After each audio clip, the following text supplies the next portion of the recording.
I just finished watching the first episode of season 7 or season 6 of Real Housewives of Atlanta, and there wasn't really much that happened on the show. The biggest thing that was focused on was Phaedra and Apollo's situation and Apollo going to his sentencing hearing.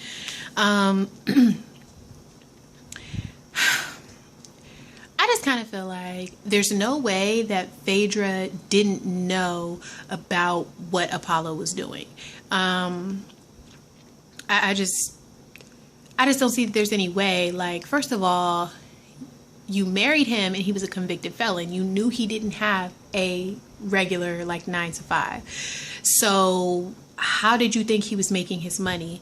And I know he had the asset recovery business or whatever, but I highly doubt that was making a lot of money. I think that it was probably contracts that he was getting. But so you knew that he wasn't making the type of money that was allowing him to keep up with you and your lifestyle, even though, like in this episode, she said that, or he said that she knew he didn't really have the money and she said it was fine, she would take care of the bills or whatever. And then when she saw him buying clothes or whatever, then she was like, oh, well, then you can afford to go half on this mortgage or whatever, or pay for the mortgage or whatever. Like he said $3,200 or something like that. When he paid that mortgage, Phaedra, where did you think he came up with that money from? Like, Phaedra doesn't seem like the type of woman that just, lets her man come home with $200,000, knowing that he doesn't work the type of job would allow him to have that kind of money, and not question him about where it came from. Phaedra just doesn't seem like that kind of woman. And if you remember, if you watched last season when Nene had the lingerie party, he made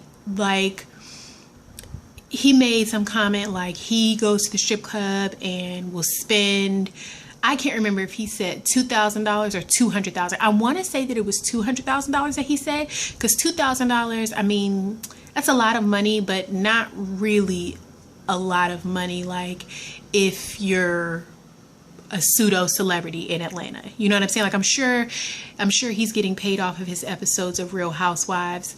Nowhere near what Phaedra's getting paid, but I'm sure he's getting paid to make an appearance. So I just, like, when he said that, if you didn't know anything about what he was doing, if it were me, I would have been like, $200,000 at the strip club, like, where the fuck you get that kind of money? I would have said that then. You know what I'm saying? That right there to me was like the red flag that she knew what was going on. Also, Apollo isn't that bright. I mean, I don't mean to be rude, but he just doesn't seem that bright. Like, he seems like he's street smart. Phaedra seems like, well, Phaedra is the book smart one. You know what I'm saying? She's gone to college. She's a lawyer. She's got several other businesses that she's in charge of. Phaedra will be the one to tell you how you should go about doing things. I highly doubt that he was running a money laundering scheme and not saying anything to Phaedra about it. I just, you cannot make me believe that she didn't know something. Like, you just can't make me believe it. I feel like Phaedra is worried about what people think of her and her reputation, which is understandable if you were like that all the way around. But Phaedra wasn't worried about her reputation when she was prancing her fat ass. And I mean, no shade, not fat as in, fat, it's shapely. But when you was prancing your fat naked ass around, excuse me, my allergies, but when you was prancing your ass around, where were they at? Antigua? Was it Antigua? I can't remember. But you had that thong bathing suit on. You wasn't worried about your image then. You know what I'm saying? It's only when you're worried about being embarrassed on somebody else's account. And I can't get with that. Phaedra, you married this man for better or for worse, for richer or for poor, for thicker or for thin, and you should have been at that courthouse supporting him. He made a very good point when he said that, they could have, I guess, like, withdrawn his bail and took him in right then. And because you weren't there, that could have been he would not have been able to see his sons. And it's not like they're going to lock Apollo up in some random Atlanta jail. He's going to prison, which means that they have to book him, and then they have to, like, he's probably going to be held somewhere for a month or so, and then he's going to be shipped away to somewhere else. He could be in Virginia, he could be in Texas, you wouldn't know. And that's time away from his sons. He did not get to say goodbye. Like, I understand, you know, you don't want to, you know, raise your sons, you know, thinking that that's okay. But there are ways to go about that. And if you were really dedicated to being a good mother, you would take your sons to see their father and, you know, explain to them as often as you had to, like, this is a decision that your father made and it's caused him to be away from his family. And, you know, this is what can happen to you if you decide to make choices like your father has. But I don't think that it's fair for her to take his children and just run off and not be supportive, especially because it was all in the name of her reputation. Phaedra was more worried about the news cameras and stuff she was going to have to face when she walked out of that courtroom, and them asking her, did she know about it, and blah, blah, blah. Like, if you were that worried about your good name, you would not have married Apollo, because that looks sketchy right there. How does a lawyer marry a felon? Like, I know opposites attract, girl, but come on, you are stretching this way to the left. Like, you know what I'm saying? So I just didn't agree with that, and that kind of got on my nerves, and I can tell that Phaedra is going to be getting on my nerves. I also did not agree with what she said about she'll do it alone, blah, blah, blah. It's almost like, I kind of agree with Apollo when he said it seems like he just seemed like a good specimen. She got her kids by him, and now, you know, they can end it. She got what she wanted out of the deal, and that's fine. She's ready to raise her kids alone.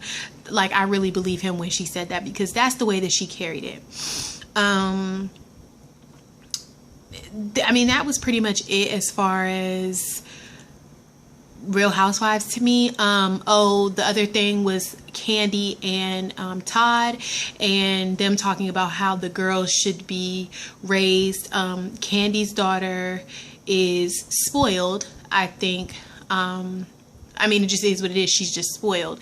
And I kind of agree with Todd, but I also kind of feel like if you have money, you know what I'm saying? Like, I don't believe in, like, balling out on children, because I do feel like they have to work for what they get. You know what I'm saying? But a little Toyota Corolla is kind of lame. You know what I'm saying? Like, I feel like maybe get her a Jeep and trick it out or something like that. Something that is reasonably priced. I don't think she should have a Range Rover, like, because that shit'll be crashed up. She'll be done ran into or whatever. But I think they should get her like a nice car, not a little bucket. I don't feel like that, but I do agree with Todd when he says that Kandi goes above and beyond to overcompensate for what I'm not sure she's overcompensating for. Maybe her father not being around, because I thought Kandi was pretty, like, you know, I thought she was home often, but maybe I'm wrong. So I did agree with that. That was pretty much it that I can remember that happened on I'm sorry, I lost my train of thought. That happened on Real Housewives of Atlanta. Tamar and Vince, they went to Cabo, I think, for a couples retreat, and Vince got upset with Tamar because he saw that she reposted a picture on Instagram, and he had told her that it was a vacation and that he would prefer that she stay off of social media. I guess she has a problem being on social media all the time, so he told her he would prefer if she stayed off. She said that he saw her repost a picture and he got upset. Well, no, he didn't get upset. He threw a whole bitch fit is what he did. He threatened to leave the island and leave her there by herself, which I don't know. That dynamic between Tamar and Vince, I really just don't understand. Like, I can tell that it's obvious that Tamar can be a bit much sometimes, but at the same time, it's just like, I'm sure you knew that when you married her. Tamar doesn't seem like the type of girl that can keep her personality under wraps. Like, I'm sure that's not what happened. I'm sure she's been the same Tamar from the day that you met her until the day that you married her. So to be annoyed with her is kind of like, okay, if things have changed that much, like, just divorce. You know what I'm saying? Don't stay with her and be, you know, just bitchy. Like, he's very bitchy. And although I do, you know what I'm saying, I get what he's saying, it's a vacation. Her argument was that she sat on the toilet and didn't have a magazine and she was bored, so she was scrolling through Instagram. I get it. I mean, it's not like she was sitting at the dinner table on Instagram, whatever, but at the same time, he did ask you to stay off of it. I just don't feel like he had to throw the diva, what does she call him? Vincent V. Herbert, Devo extraordinaire. Like, he really went there. And I've always just been kind of annoyed with him, which is funny because Tamar is really the annoying one. But when he throws a fit, he really, really throws a fit. And it's just kind of like, dude, relax. That was that. Love and Hip Hop Atlanta. Fizz, I really like Moniece. I feel like maybe she should not have put her hands on a girl, but at the same time, listen, I done told you time and time again, don't say that. Don't do that. You don't want to say that. Please don't call me that. You know what I'm saying? You know I'm crazy. Why are you testing me like this? So, and I feel like Amanda was kind of crossing the line, considering you're not even his girl anymore. And if you want to call somebody delusional is when you decline a breakup. Like, there are a lot of things you can say yes or no to. A breakup is not one of them. It's kind of like an unspoken rule that if someone breaks up with you, there really isn't an option in the situation. It's just, this is what's happening right now. But for her to be like, no, we're not breaking up and blah, blah, blah, that's kind of delusional to me. So for her to call Moniece delusional, I just can't see that.